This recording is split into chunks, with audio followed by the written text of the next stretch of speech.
Hey guys, so I've decided to stop going to therapy after going for about 5 years. So I've been switching and chopping and changing therapists, thinking that they were the problem, but actually it's me. I'm the problem. Yeah. I don't think therapy helps me. I think therapy helps a lot of other people, which is great, but I don't think therapy helps me. So at the beginning of the year, I decided that I was not gonna go to therapy anymore. And I had some wonderful therapists, some really amazing therapists. And I really thank them for obviously all the time they put in trying to help me. And for a while there, like at the beginning, I could see some hope, because I could see the amount of care that they were giving and that they really cared about me, and whatever I was going through and stuff. So they were very caring, very loving. And I really appreciated that from them. I mean, if anyone shows you love and kindness and whatever, you're always going to be like, oh, they love me. Oh, I'm so special. They made me feel special. That's what they did. They made me feel special. And the fact that you could talk to someone about your things, that was nice. At the beginning, that was kind of nice. But then I started noticing, as I would be going every week and stuff, because it was like a once a week thing, after the therapy was done, I would just start feeling like, I don't know, just bad, just terrible. And I would notice that people that I thought I forgave, that thing, and obviously it's a thing that we were talking about that day. Okay, so say you forgive someone, right? Something that happened years ago, something traumatic, whatever. They say trauma lives in you, doesn't go anywhere. So you forgive that person, right? And it's like deep in there, So now on that day of the therapist, so now your therapist wants to talk about that thing. You've already kind of moved on from that, already kind of forgiven the person, and this person is still in your life, but you've forgiven them. It's like, okay, so now you talk about that thing and that person again. So then all of these anger feelings and just pain and just comes back, and it's basically like opening that wound again. It's like having a wound, it heals. Still see it, but it's not like, in your mind anymore. So now you start picking at the wound. You're like, no, come. I think you need to come back. Come back. I need you to reopen. So now you have to deal with this fucking wound again that has been reopened for no reason. So that's how I started feeling, Now you go home after reopening the old wound. Go home and you just hate this person from over again, the person that you forgave. You just get home and you're like, this fucking bitch, can't believe she did that to me. So that was happening a lot, so now you have to work hard again to forgive the person, and it's just like, oh my goodness. And that was happening to me a lot, every time I was going to therapy, I was thinking, why am I feeling worse when I come back from doing therapy? I'm supposed to be feeling better. I'm actually feeling worse and I'm feeling more angry. And do you know what? It's not even the therapist's fault. I think it's me. I think I'm just one of those people. I think I should not do therapy. Yeah. I think I should just let the wound go. Let the wound close and just move on, it's there. The scar's there, obviously. You're never going to forget about it. I have this thing on my finger. Look, I have to look for it. I don't even know where it is. It's somewhere on my finger. I cut my finger once, a few years ago. Actually, when I just moved to London, I cut my finger. Then I had to go to the hospital. They gave me a few stitches and stuff like that. And I actually cut a little bit of the nerve. But it's healed quite nicely. I don't even know which finger it is. But sometimes I knock the finger. Yeah, this finger. Yeah, I felt it. But sometimes I would knock this finger and then I would get like a little twitch, and I would get like a little I would remember what happened on that day, but I was being stupid, so it was like completely my fault. But other than that, I'm not gonna go and get something now and go open it again and go back to the hospital. And I actually needed like 7 stitches on this finger. So I'm not gonna go back now to the hospital and say, oh my goodness, guys, this thing is healed, but I think we need to reopen the wound. What? I'm drooling. I'm so sorry. You see, because I'm excited. When I'm excited, my lips become even bigger and I can't control it. So what was I saying? Yeah. I'm like, it's like me now going back to the hospital and saying, guys, it's healed. I still feel like a little bit of something, but let's just reopen it and then put the stitches back. And then it will heal again. Another like 4 years or something like that. So it's like, that was my analogy. I'm not very good at making analogies. I don't know. So yeah, it was like that. So I was just finding myself being a little bit more stressed out when I would come back from therapy and just not feeling good. And I would kind of feel like I'm disappointing my therapist, because I promise you, whatever therapist I have, I always like fall in love, like not in a romantic way, in a like a parent kind of way. Yeah.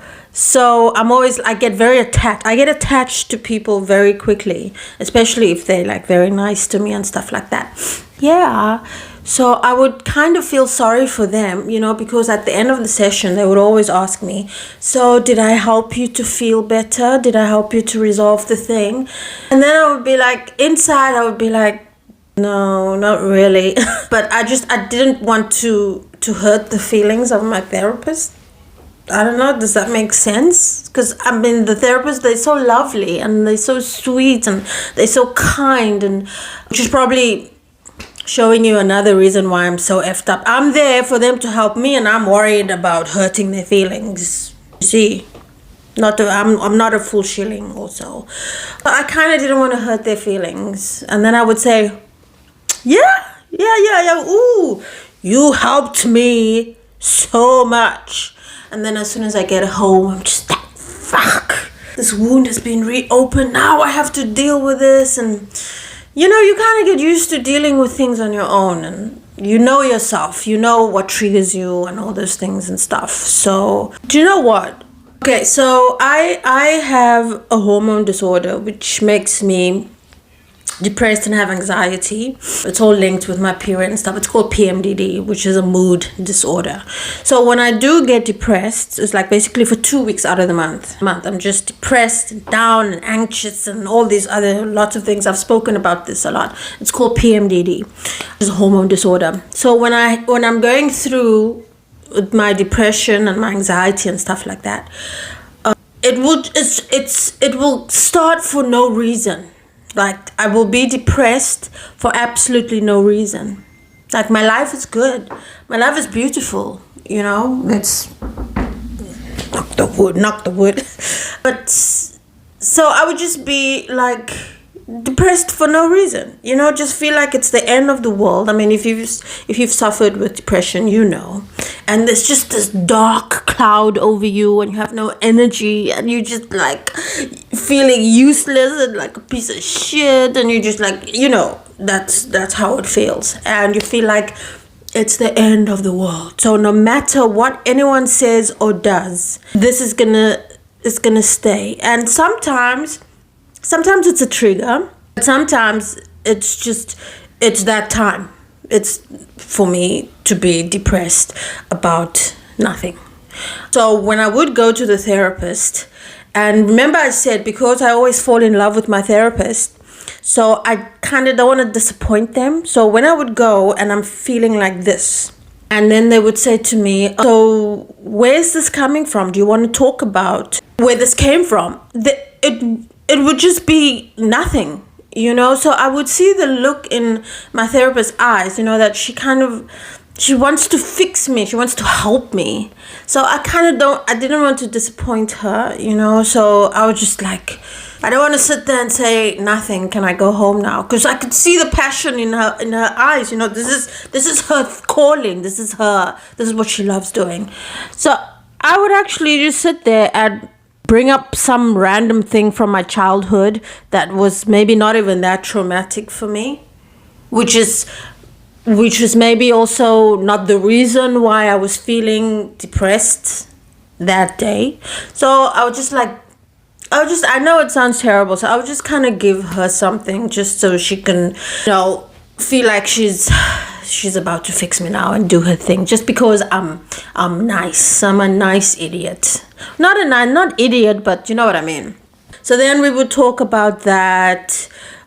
Meanwhile, I'm just depressed because I'm depressed. I wasn't triggered. If I wasn't triggered, I'm just feeling down for no reason. That's what makes it so much harder, feeling depressed and having a mood disorder. There's no reason. There's absolutely no reason. It's just your hormones are going crazy and making you feel like your life is over when nothing is over. You look around you and everything is fine, but your head is telling you something else. Your whole body is just like, oh my God, to get out of bed. Yeah, but your whole body is just like, oh my gosh, we have to get out of bed. We have to make the kids lunch and get the kids ready for school. And it feels like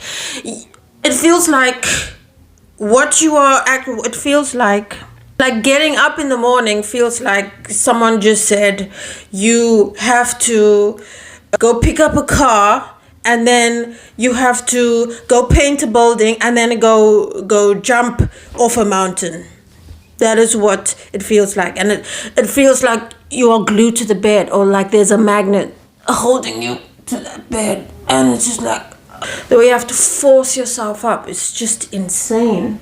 So what was I talking about? Yeah, so we would kind of talk about that. And I guess it was kind of nice talking to someone. But when you're feeling down and stuff like that, you actually, like for me, I don't want to talk to anyone. I just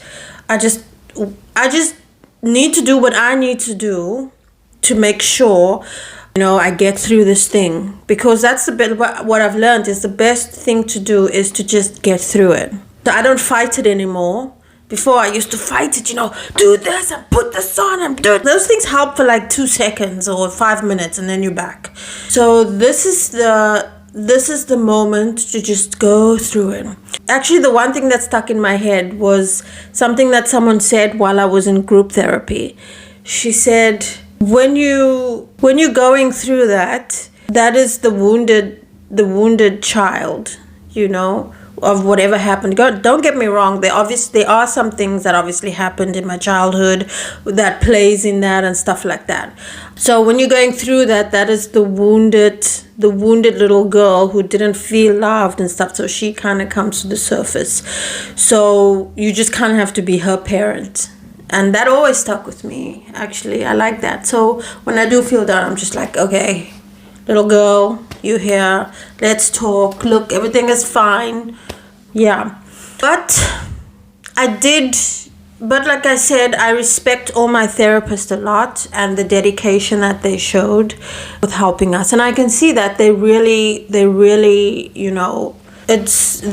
love doing it. Like I had one specific therapist, I miss her the most. It was really nice to talk to her and I got very attached to her. In fact, when our sessions were finished, I was crying and I was very, very, very down after that ended. That was in the group therapy, I think, which my doctor recommended I do. And I don't do well in groups also because I find I judge myself even worse when I'm in groups. Oh my goodness, especially when it's the bad time. My hell 2 weeks. And then I always judge it like, oh, that person is so much better than me. I'm supposed to be there for the therapy or whatever you're doing there. I'm sitting there comparing myself to them and always putting myself down. Like, oh, they're dressing so nice. Oh, what they said is much better. Like they would ask us questions in the group therapy.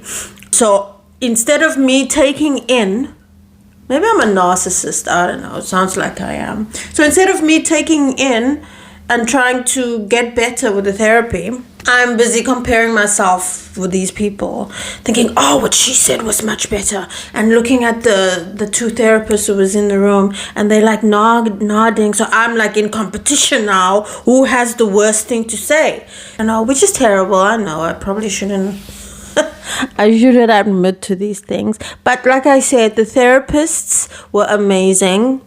They did give me some good tips on how to handle certain situations, which was great. And I really, really loved the time that I spent with them. But I do think that I'm better off just trying to go this by myself. I haven't been in therapy now since like for 3 months now. I haven't been in therapy at all. And I'm still going through the shit, the depression, anxiety, whatever. But I'm dealing with it. Like when I'm tired, just sleep. When I'm depressed, I don't try to analyze it, where it comes from. I just leave it. Like, this is what's happening right now. Go through it, cry, eat, do whatever you need to do, and don't fight it. Just go through it like a tunnel. Go through it. There's going to be the end of the tunnel is about to arrive. So that's what I've been doing. And I have noticed something. And I really don't want to seem, I don't want to make it sound like therapist is not a good thing. Therapy is a very good thing, but it's not for me, in my personal experience that I've had with it. And I do really, like I said, I respect therapists so much, the work that they do, the dedication that they have. But for me personally, I've decided I will not be doing therapy anymore.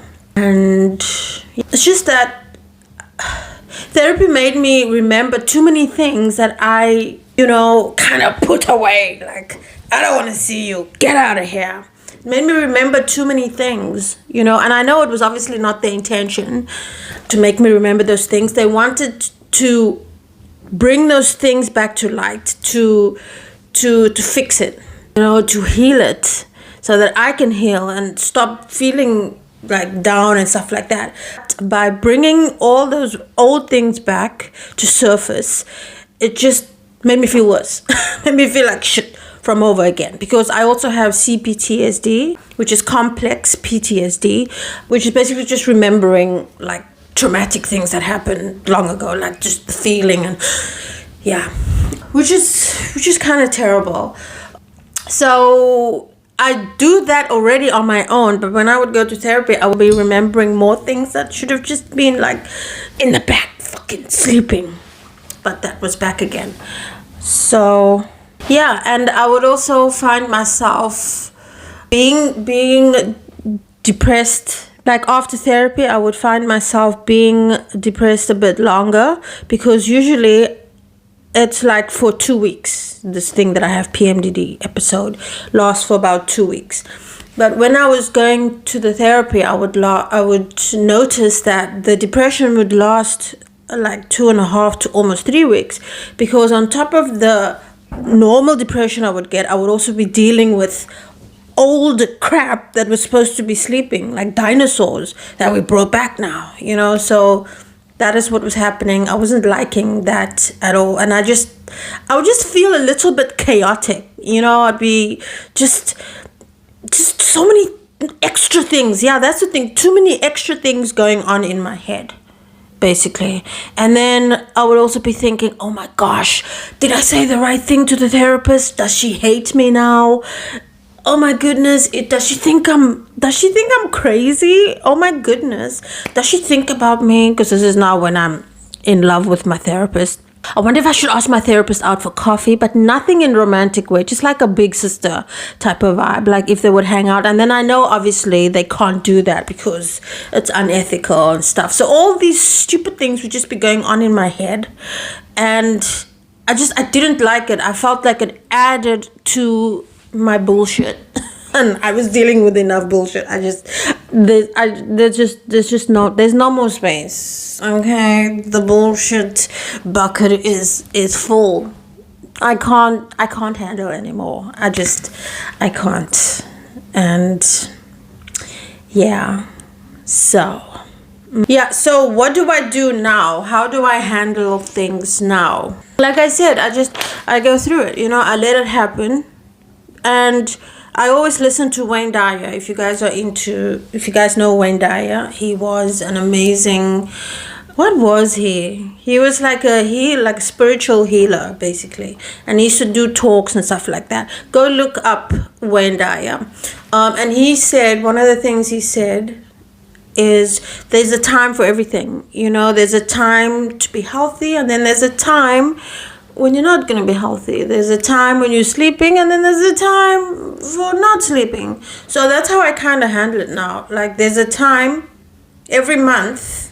There's a time when I'm going to feel like shit, and there's a time when I'm going to feel normal. So I do everything that I need to do. I live my life basically when I'm normal, when I feel normal. I have it on my calendar. I know exactly. So I do everything. Answer the emails and do the shopping and take my son out and speak to the family and just be normal shit. But then the time when I'm not okay, when I'm just like, that's when I do nothing. I'm just in the bed. I've got my snacks. I don't diet. I watch whatever I want to watch. I don't talk to anyone. I just, I'm just unavailable. I unplug myself. Then it's no walk in the park also. I'm just down and I'm crying and I don't feel like a human being. I feel like, I don't know, like a lot of times I feel like when I do get so depressed and down and stuff like that, especially when I get down for no reason, when I get triggered, then I know obviously the trigger did this, and then I can deal with it and whatever and stuff like that. But when it happens for no reason, when I'm just like depressed for nothing, those are the worst times. So then, I just try to survive. I cry. I get mad. I walk up and down in the house. I go for a walk. I can't be around people. So when I feel, oh my gosh, everyone's laughing at me, I cannot be around these people, I go home. I stay in my house. I walk up and down. I don't go to gym. I just try to survive. And also there's a lot of feelings of, thoughts of doing stuff to myself that, I want to get into those things, the unaliving yourself, thoughts of unaliving yourself. I don't want to trigger anyone. So I get through that. Like, why do you want to do that? I talk to myself like, it's okay. I talk to that little wounded girl. I'm like, come on, everything's fine. Look at life. And I just, I do what I need to do to survive and to stay alive and to be a good mom. And my son helps me with that a lot, like, because I have my son. I love my son, and he keeps me going, He keeps me going every single day. He doesn't even know that he's my guardian angel. He keeps me going every single day. And especially the days when I am feeling so bad, I look at him. I just go to his room while he's sleeping. I'm just like, look what I did. And my son is happy. My son is healthy. And if there's anything I did right in my life, it's my son. Because, I know I messed up. I know I have an annoying personality and I might be a narcissist. I don't know. I know sometimes I can be very full of myself, and then sometimes I just have no confidence at all. Like when I'm feeling normal, I'm abnormally confident. When I'm depressed and down, I have zero confidence. I'm just like in my shell. I'm just like, oh my God, life sucks. The good parts about therapy is that it was nice to talk to someone with that person not judging you. Because sometimes you talk to a friend and you tell them like those weird thoughts, those things, They kind of look at you like, oh my gosh, I think I need to end my friendship with this Looney Tune over here. So in that regard, it was kind of nice talking to someone, knowing that, they understand. Yeah, but on the one hand, it was also kind of hurting me to talk about things like I mentioned in the video, because it was opening up the old wounds. So I was like, here, you know, so the therapy, it was nice to talk to someone who understood and was not there to judge me and was actually there to really help me, and they really cared about me. But on the one hand, it was making me feel worse and just opening those wounds that I didn't want reopened, and making me relive things that I do not want to relive, just want to move on from. So I had to kind of do this, you know, and I decided I'm just not gonna go. And since not going, that extra level of stress and that extra level of just feeling overwhelmed and all these things, they're not here anymore. So now I just have to deal with my normal depression and anxiety and nightmares and bullshit and all of these things. Yeah, I talk to myself a lot like this. I actually sit in the house and I talk to myself. The problem is sometimes I'm outside and I kind of talk to myself and I forget that I'm outside, and I'm like, okay, you're gonna get fucking locked up. You better stop this nonsense now. Just shut up. And like, okay, when we get home, we're gonna have a nice conversation with ourselves. Yeah. So like I did say, therapy is very good for a lot of people. There's nothing wrong with going to therapy. Therapy is amazing. And the therapists that I've had, they've been so important to me, and I loved meeting them. But like I said, I had to, you know, weigh the cons and I had to weigh the pros and the cons, and yeah, I had to make a decision basically that was good for me, because like I said, I was doing these things also to make the therapist happy, because I was thinking, if I leave the therapy, is she gonna get fired because of me, you know? Or so I was doing that, like instead of focusing on my mental health and stuff like that, you know. So I was just putting more pressure on myself and more shit on myself, which is never a good thing, you know. Sometimes you need to make decisions that's gonna benefit you, you know. And I know people say that's selfish and whatever, and it's really not. I mean, whose life are you living? You're living your life. You are here. I hope that's the camera I'm looking into. Yeah. I mean, this is literally your life, you know. I mean, yes, we should help each other and all these things and whatever, but basically you need to help yourself first, because how are you going to help anyone else if you not helping yourself? You know, if you're in the shit, how are you going to help anyone else? So yeah, that's what I was doing. So that's just what I wanted to say about that. That is why I've decided not to go to therapy anymore, and that's my reason. Yeah, thanks for hanging out with me. I see you guys soon. Bye.